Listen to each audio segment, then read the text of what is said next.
It should be us live. Yes, we're live. Okay. So today we're welcoming Marie Fraser to the Journey of Now. And we're just going to find out a little bit about Marie's entrepreneurial journey and a little bit about you. So welcome, Marie. Thank you for joining us. Thank you very much, Vicky. I'm delighted to be here. It's a bit of a distraction with what's going on. I know. Well, maybe we can I remember I did one of these on election day and we were like, okay, let's not talk about the election. And I feel a little bit the same about coronavirus. Absolutely. Yeah, no, I agree. So actually, can someone please bring Brexit back? So Marie is a life coach and a clinical hypnotherapist. And so I don't even know where you're based, Marie. Where are you? Oh, that's a very good question. It couldn't have happened at a more inconvenient time. I moved out of my house in Brighton last Tuesday because I sold it. And I am now couch surfing. Oh, are you? Oh my God, no. I'm currently at my mum's, who lives in the New Forest. And, I'm rather concerned because, she's very vulnerable. Yeah. And I mean, I've been up in London at a friend's, but, there's only so many days you can stay with people. And I thought my purchase was going to go through very quickly, but there's been a few sort of spokes in the wheel. So I'm not quite sure what's happening. So I'm homeless at the moment. So where have you bought? I bought it back in London. I wanted to move back to London. So I'm trying to buy this flat in Olympia. Which is, just suits me because it's easy access to get out to London, etc., to go and see Rupert. And so, yeah, it's all, I have got a warped sense of humour. So it's rather comical that, I am currently homeless, which is the first time since I left home at the age of 18. But do you know what? Maybe there's a little bit of divine intervention here, because maybe you can take better care of your mum. I know actually when you're dipping in and out of other people's homes, it maybe doesn't feel that way because you're frightened about what you're bringing back into her. But actually, I'm kind of wishing that my mum lives up in York, and I'm kind of wishing that I was there. She had an operation on her feet recently, and so she's a little bit immobilized, and I'm kind of thinking I would just really like to be there with her and doing her grocery shopping and running around and running the errands that I don't want her to be doing. So yeah, no, I totally agree, because I could have stayed with my friend in London indefinitely, but I was sort of feeling, oh no, I really need to be with her. She wants to be as independent as possible, although she's very, very vulnerable and she's really quite frail. But, she's been still living on her own at 86 and she wants to continue that. But it's just sort of being there to keep your eye on her, sort of. So, you're right, it is divine intervention. I am happy that I'm here. Yeah. So tell us a little bit about the work you do. How did your transition into becoming a coach work? Were you in a corporate environment and then moved into entrepreneurship, or have you always been an entrepreneur? No, I haven't always been an entrepreneur. Cutting a long story short, I used to manage law firms in the city, which I did for many, many years. It was a job that I absolutely loved. My last position was working for Americans, who, some people can say they're incredibly difficult, but I just had a blast with them. They were just so fantastic. And I was with them for 11 years. So no, I'm not, I would say I'm not a natural entrepreneur, but because of my personal circumstances, it's not possible, that I could, I'm unemployable, I think is. I think most of us are now. I think once you've been an entrepreneur, I think you're pretty much unemployable. Yeah, absolutely. But also because of my youngest son, and I'm sort of, can be on call. It's not fair to any employer that, I can't give the sort of commitment that I was used to giving, if that makes sense. My last position, which was now nearly 20 years ago, was very pressurized, very high powered, working for Americans almost 24/7. And, just jump on a plane or do this or do that. And I had wonderful childcare. Funnily enough, my mum was my nanny. And, you have a life changing situation that comes around, and you then have to decide what your priorities are. So that's what happened to me. I mean, basically, for people that don't know me, and not everybody knows this because it's not something that I broadcast, but Rupert, who is my youngest son, was diagnosed with cerebral palsy when he was 12 months old. So that was one hell of a shock. And, you know, I mean, I'll be perfectly honest with you. I grieve every day for the child that I thought I had that I don't have. But obviously time, you know, sort of the grief isn't there, you know, all the time. But, you know, there'll be situations like when my eldest son is doing something, you know, and it'll sort of, you know, pull at a heartstring that, you know, that's something Rupert's not going to be able to do, notwithstanding the fact he, you know, he can do, you know, much more than they ever said he would, you know. And I'm a bit of a feisty girl. I like to work with feisty people. And, you know, when I had no idea what was wrong with Rupert, and, you know, this is what I was told. I didn't even know what it meant. I didn't know whether it was life limiting or anything. And, you know, they said, you know, he'll never walk, he'll never do this, he'll never do that, and he'll never do the other. And I just thought, okay, let's see. And, you know, I have made fabulous friends, you know, both from all walks of life. You know, from, you know, CEOs to mega entrepreneurs who've been in the same boat with a disabled child. And it's a real leveler.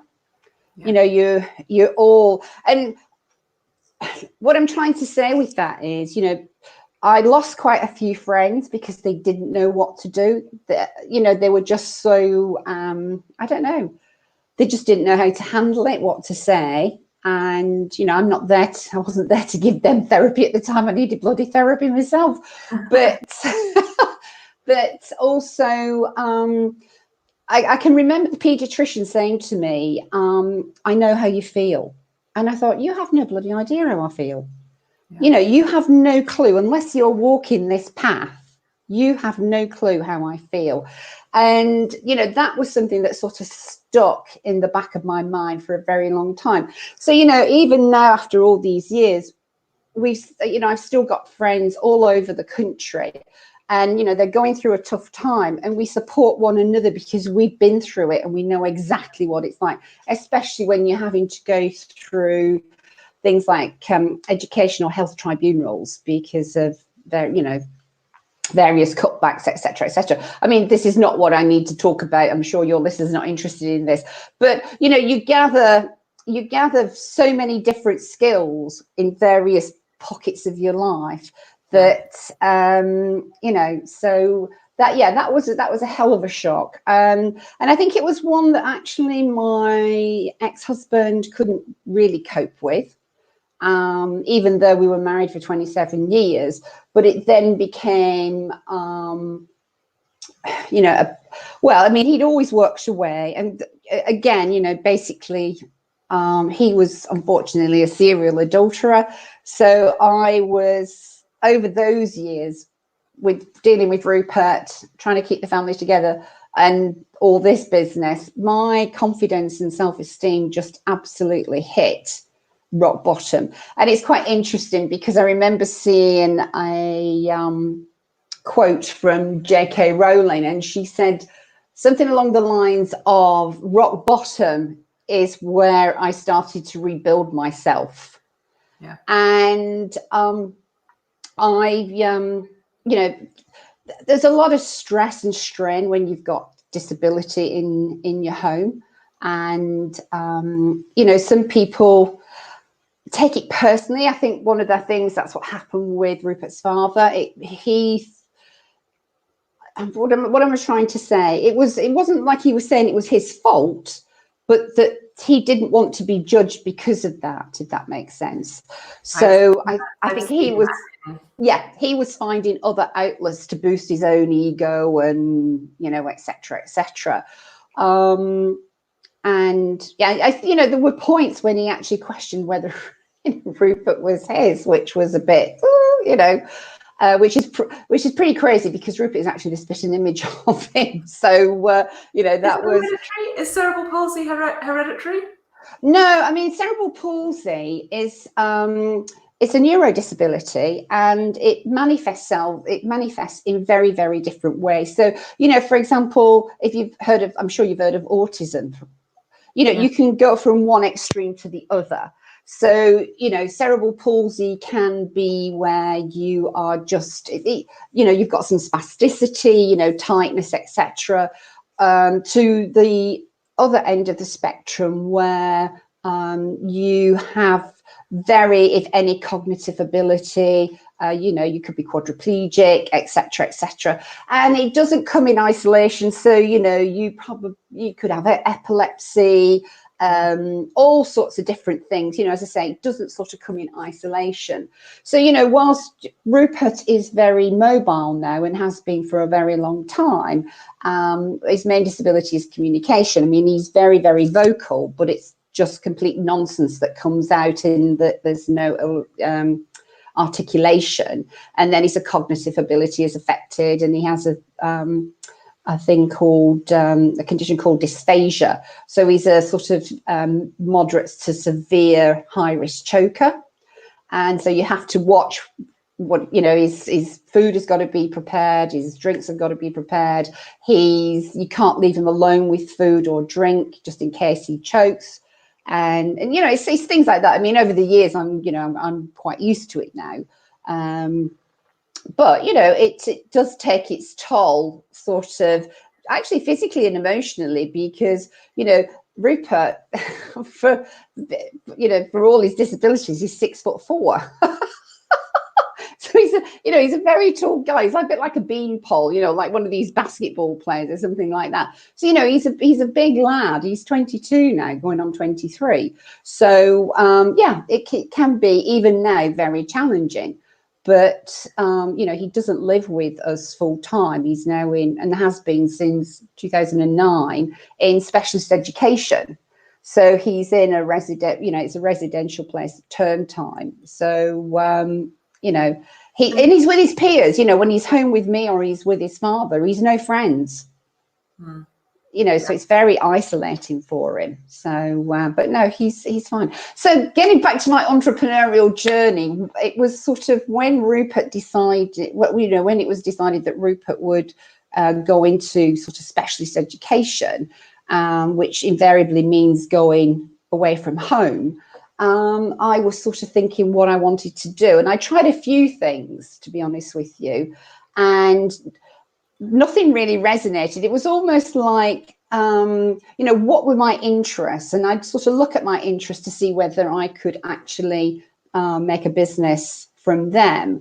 But there was something there was a disconnect. I wanted my interest, like photography, for example, to be where I didn't have to think. I just went off and did it. And I think when you are an entrepreneur, you're very much in your business as well. Yeah. Certainly when you first start, when you're first starting off and you're having to do everything yourself.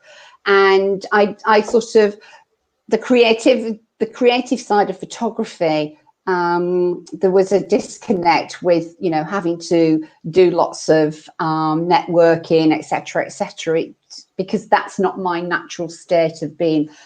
Even though people who know me think I'm very loud and what have you, I'm actually at the heart quite an introvert. So I'm very happy standing in the background watching everybody else rather than being on, being the center of attention.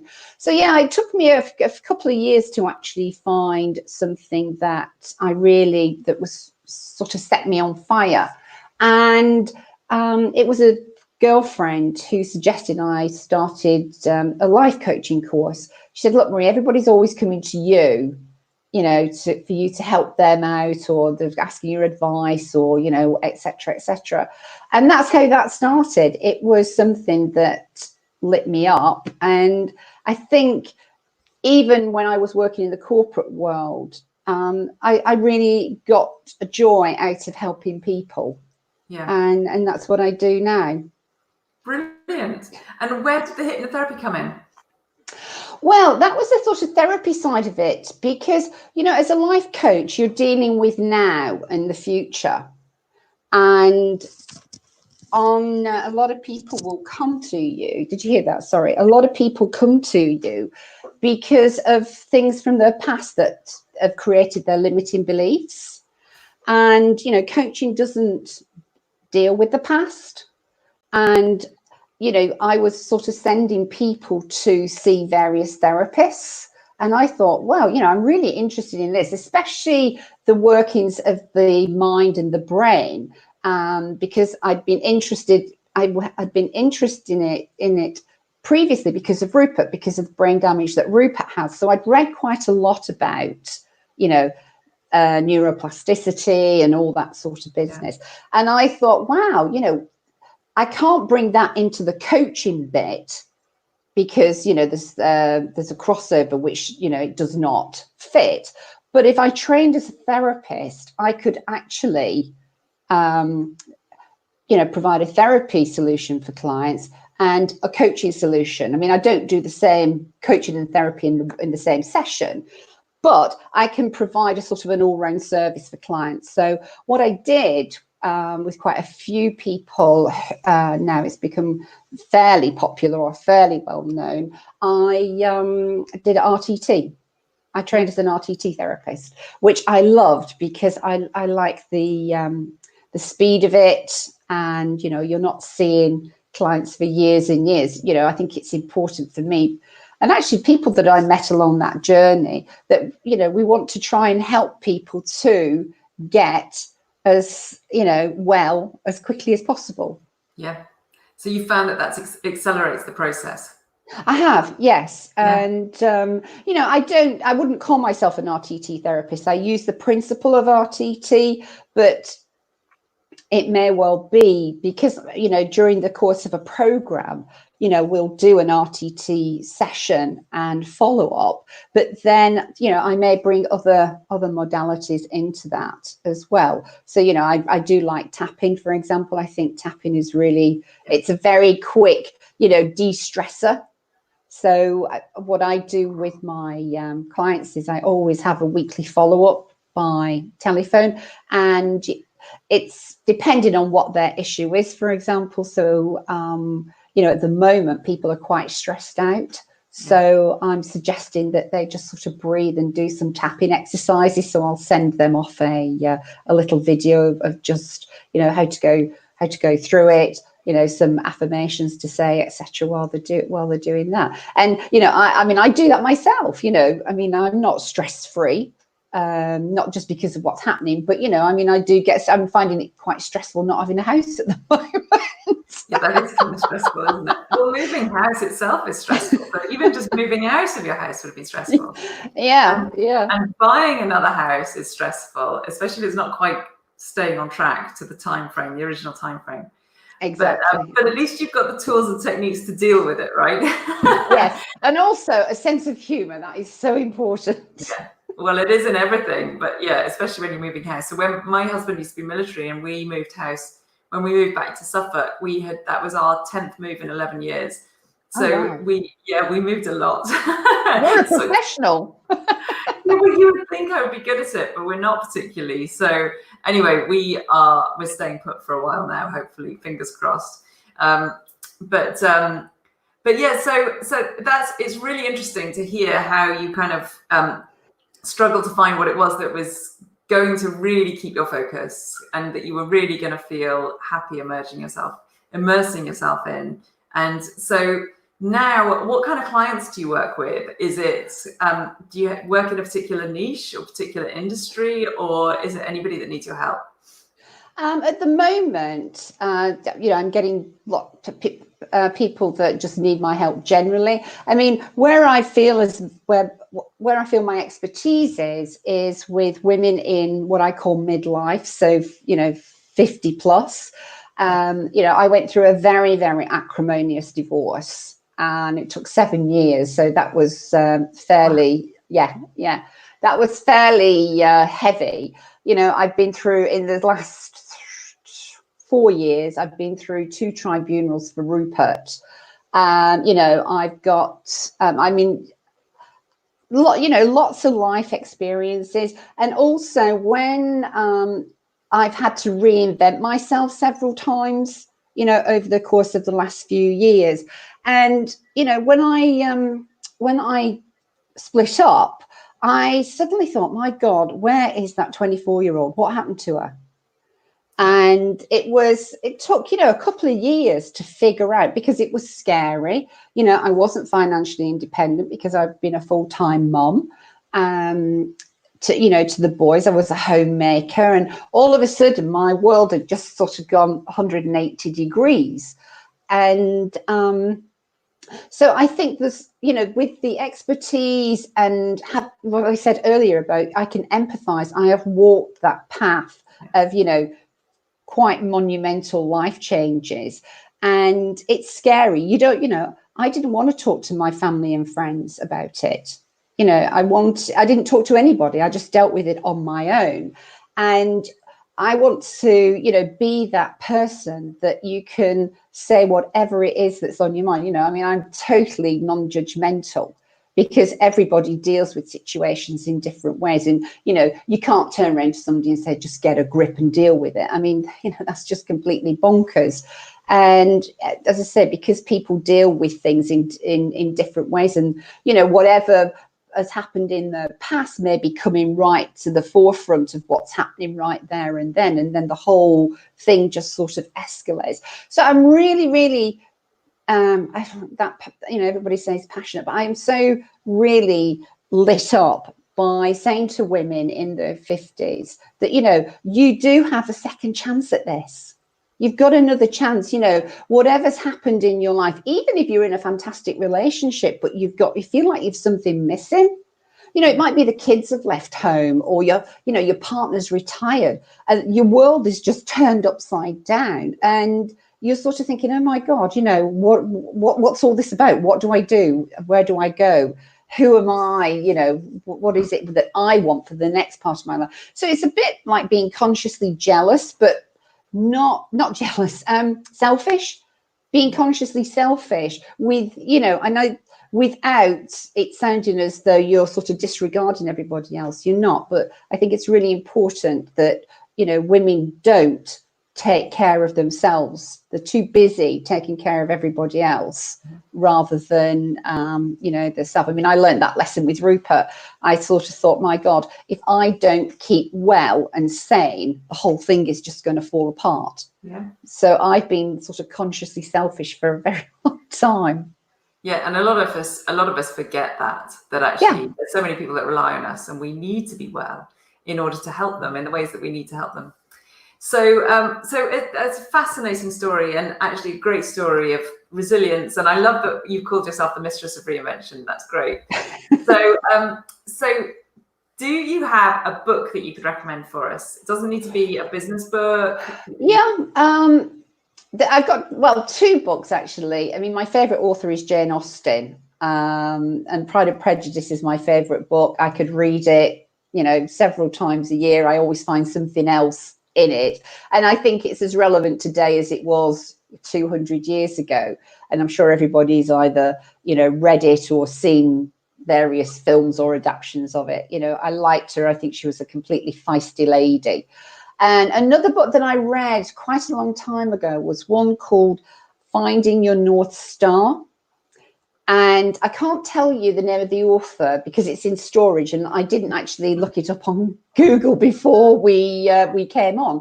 But it's by a life coach. Oh, Martha Beck, I think it is. It's an amazing book. So, if you're ever at that point in your life where you're not quite sure which direction you want to go in, or you're feeling sort of shaky, it's a fantastic book. She's got some great exercises in it, and it's one that I actually do bring into my practice. So yeah, I would definitely recommend that. Finding Your North Star. Yeah, I found it. I just found it on Google, and it's by Martha. Okay, cool. That's a great recommendation. Thank you, because I haven't seen that one. I haven't heard of it. So it's excellent. They've got it on Audible, which I always like because I like listening to books in the car. So that's great. Thank you so much. So if people want to find out more about you and about the work that you do, where's the best place to connect with you? You can either connect via my website, which is mariefraser.com. Yeah. All right. Yeah, it's very easy. And I have a Facebook page, The Mistress of Reinvention. Or I think sometimes it comes up as Your Uncompromised Life, because I think you should live your life without limitation and without compromise. Yes, 100%. Absolutely all in favour of that. So thank you, Marie. I've got to wrap it up, I'm afraid, because I've got to be somewhere No, else. of course. But lovely to speak to you. Thank you. And really fascinating to hear that side of your story as well. And good luck with the house purchase. I hope it all goes through. Yes. And your mum will be fine. I'm sure she's absolutely thrilled to have you there. Yeah, she is actually. Thanks very much. I've really enjoyed it, Vicky. Bye. Bye.